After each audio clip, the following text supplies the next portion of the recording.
Hello.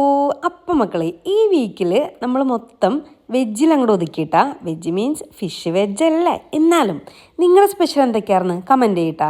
നമുക്ക് നല്ല അടിപൊളി ചോറ്, കുമ്പളങ്ങ തേങ്ങയൊക്കെ അരച്ച് വെച്ച മോര് കറി, പിന്നെ നല്ല ചാള മുളകിട്ടത്, ക്യാരറ്റും ബീൻസും കൂടിയിട്ടുള്ള ഒലത്ത് തേങ്ങയൊക്കെ ഇട്ട് വെച്ചേക്കുന്നതാണ്ടാ. പിന്നെ കുഞ്ഞുള്ളിയും വറ്റൽമുളകും ഇഞ്ചിയും വെളുത്തുള്ളിയൊക്കെ വെളിച്ചെണ്ണയിൽ മൂപ്പിച്ചിട്ട് തേങ്ങ അരച്ച ചമ്മന്തി.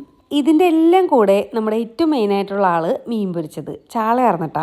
ഇതിൻ്റെ ഒക്കെ എരിവ് പോരാണ്ട് വീണ്ടും കൊണ്ടാട്ടമുളക് പൊരിച്ചതുണ്ടായിരുന്നു. വീണ്ടും ആർഭാടത്തിന് പപ്പടവും. ശരിക്കും പറഞ്ഞാൽ പൊതിച്ചോറുണ്ടാക്കണ ഒരു പ്ലാൻ ഉണ്ടായിരുന്നിട്ടാ. എന്ത് ചെയ്യാനാ, വാഴൽ കിട്ടില്ല. അല്ലെങ്കിലും അങ്ങനെയാണല്ലോ, എന്ത് പരിപാടി അവതരിപ്പിച്ചാലും ഇത് തന്നെ അവസ്ഥ. പിന്നെ ഇല കിട്ടിയില്ല എന്ന് പറഞ്ഞ് നമുക്കിതങ്ങനെ കഴിക്കാണ്ടിരിക്കാൻ പറ്റുമോ? അതുകൊണ്ട് തന്നെ അതൊന്നും നോക്കാൻ നിന്നില്ല. ഇലയിലില്ലെങ്കിൽ എന്താ, പ്ലേറ്റിൽ അങ്ങോട്ട് കഴിച്ച്. അപ്പോൾ പിന്നെ ടേസ്റ്റിൻ്റെ കാര്യം എടുത്ത് പറയാനൊന്നുമില്ല കേട്ടാ. അപ്പോൾ ഓക്കെ.